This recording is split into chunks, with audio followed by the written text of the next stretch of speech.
Bonjour, nous sommes toujours le jeudi 21 novembre 2013, il est 13h58. Alors, parce qu'hier je n'ai pas pris le temps de continuer mes chapitre par chapitre, la lecture de la Genèse, au moins aujourd'hui la lecture d'un chapitre. Tout ça pour dire quoi? Tout ça pour dire que ça y est, j'ai terminé la lecture du Nouveau Testament. Ça par contre c'est fait. C'est-à-dire la fin. Tout ce qui se passe de la naissance de Jésus jusqu'à l'Apocalypse. Donc ça c'est fait. C'est lu. J'ai commencé par l'Apocalypse au mois de mai et j'ai terminé le 18 novembre la lecture du premier livre du Nouveau Testament, c'est-à-dire l'Évangile selon Matthieu. Bien. Ça c'est fait. Maintenant, je lis l'Ancien Testament par le début. En même temps, ce dont je me rends compte, c'est que oui, quand on arrive à la fin de quelque chose et qu'on veut terminer quelque chose qui est important, on va plus vite. C'est pour ça que là, ces derniers temps, j'ai lu à peu près 3 chapitres par 3 chapitres. Je peux lire plus, mais voilà, je m'étais fixé 3. Là, le problème, c'est que je me suis dit, si je ne veux pas mettre 2 ans à lire le Nouveau Testament, il faut que j'aille plus vite que je n'ai été dans la lecture du... si je ne veux pas mettre 2 ans pour lire l'Ancien Testament, je ne sais pas si j'ai dit Ancien ou Nouveau, l'Ancien Testament, avant la naissance de Jésus, tout ce qui se passe avant le début de la Bible. Si je ne veux pas mettre 2 ans, c'est trop long pour le lire, il va falloir que j'aille 2 fois plus vite que ce que je n'ai été pour en lire le Nouveau. À savoir 6 mois. Donc voilà, dans beaucoup de paroles. Là en plus, sans rentrer dans un journal privé, mais il est quand même déjà 14 heures pile. Et honnêtement, j'ai des choses à faire. J'ai 3 trucs à faire là, cet après-midi. J'ai 3 trucs à faire cet après-midi avant 16h30. Et en plus, ce soir, donc, il y a la réunion prière. Donc voilà, il faut quand même se dépêcher. Et puis les trucs que j'ai à faire, ce sont des trucs administratifs. Ce sont des trucs administratifs. Ce sont des trucs administratifs et ce sont parfois des choses qu'on doit faire avant 16h, voire 17h. Donc il faut se dépêcher. Mais je lis quand même un chapitre. C'est rien un chapitre. Donc, Genèse, chapitre 2. Ainsi furent achevés les cieux et la terre et toute leur armée.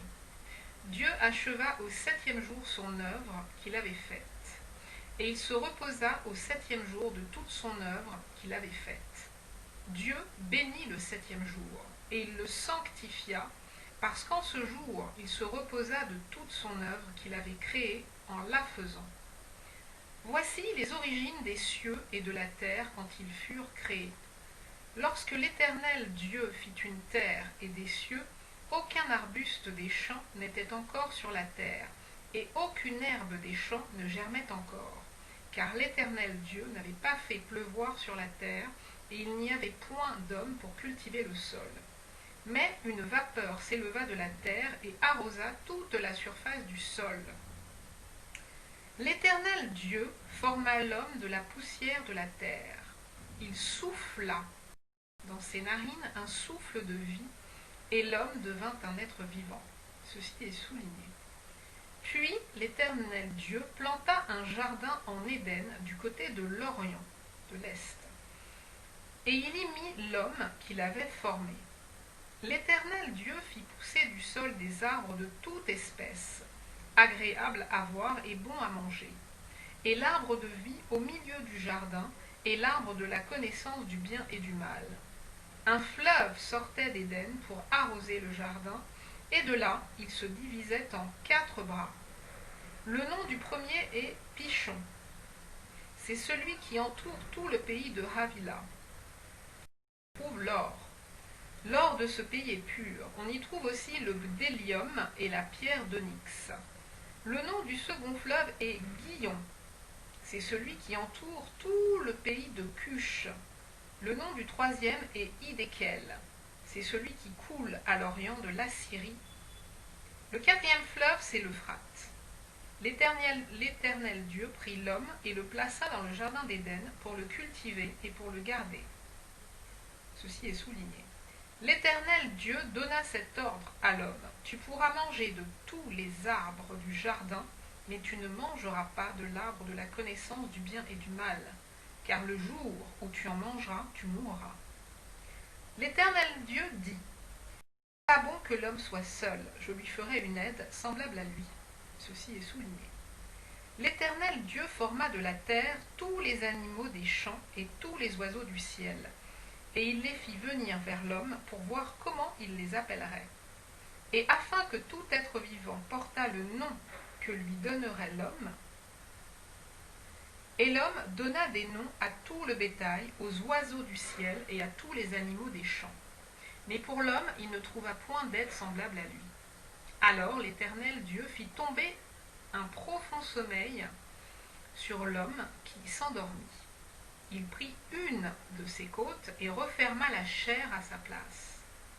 L'Éternel Dieu forma une femme de la côte qu'il avait prise de l'homme et il l'amena vers l'homme. Et l'homme dit, voici cette fois celle qui est os de mes os et chair de ma chair. On l'appellera femme parce qu'elle a été prise de l'homme. C'est pourquoi l'homme quittera son père et sa mère et s'attachera à sa femme. Et ils devinrent une seule chair. Alors ça, ce n'est pas souligné, mais franchement, ça doit être souligné. Je considère que c'est souligné. L'homme et sa femme étaient tous deux nus et ils n'en avaient point honte. Alors là, je m'interroge. Est-ce que je lis le chapitre 3, en sachant qu'un chapitre, c'est relativement court? Ou est-ce que j'arrête ici? Bien. Je lis le chapitre 3. Le serpent était le plus rusé de tous les animaux des champs que l'Éternel Dieu avait fait. Il dit à la femme, Dieu a-t-il réellement dit, vous ne mangerez pas de tous les arbres du jardin? La femme répondit au serpent, nous mangeons du fruit des arbres du jardin. Mais quant au fruit de l'arbre qui est au milieu du jardin, Dieu a dit, vous n'en mangerez point, et vous n'y toucherez point, de peur que vous ne mouriez. Alors le serpent dit à la femme, vous ne mourrez point, mais Dieu sait que le jour où vous en mangerez, vos yeux s'ouvriront et que vous serez comme des dieux connaissant le bien et le mal. La femme vit que l'arbre était bon à manger et agréable à la vue, et qu'il était précieux pour ouvrir l'intelligence. Elle prit de son fruit et en mangea. Elle en donna aussi à son mari, qui était auprès d'elle, et il en mangea. Les yeux de l'un et de l'autre s'ouvrirent. Ils connurent qu'ils étaient nus, et ayant cousu des feuilles de figuier, ils s'en firent des ceintures. Alors ils entendirent la voix de l'Éternel Dieu qui parcourait le jardin vers le soir, et l'homme et sa femme se cachèrent loin de la face de l'Éternel Dieu, au milieu des arbres du jardin. Mais l'Éternel Dieu appela l'homme et lui dit, où es-tu? Il répondit, j'ai entendu ta voix dans le jardin, et j'ai eu peur parce que je suis nu. Je suis caché.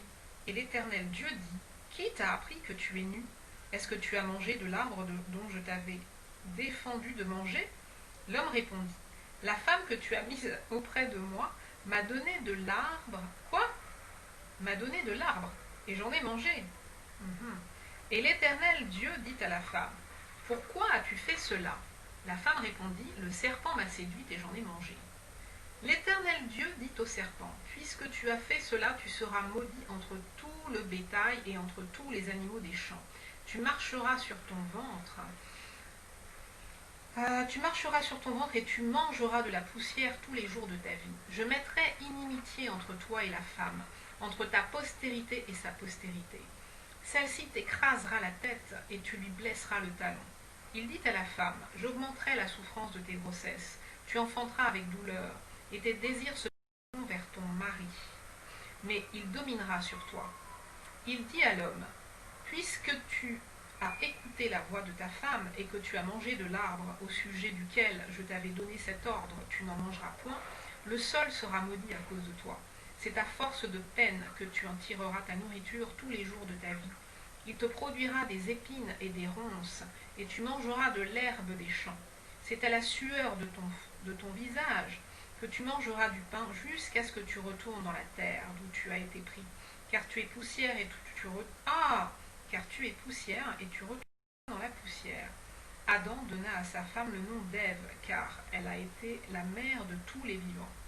L'Éternel Dieu fit à Adam et à sa femme des habits de peau, et il les en revêtit. L'Éternel Dieu dit, Voici l'homme est devenu comme l'un de nous pour la connaissance du bien et du mal.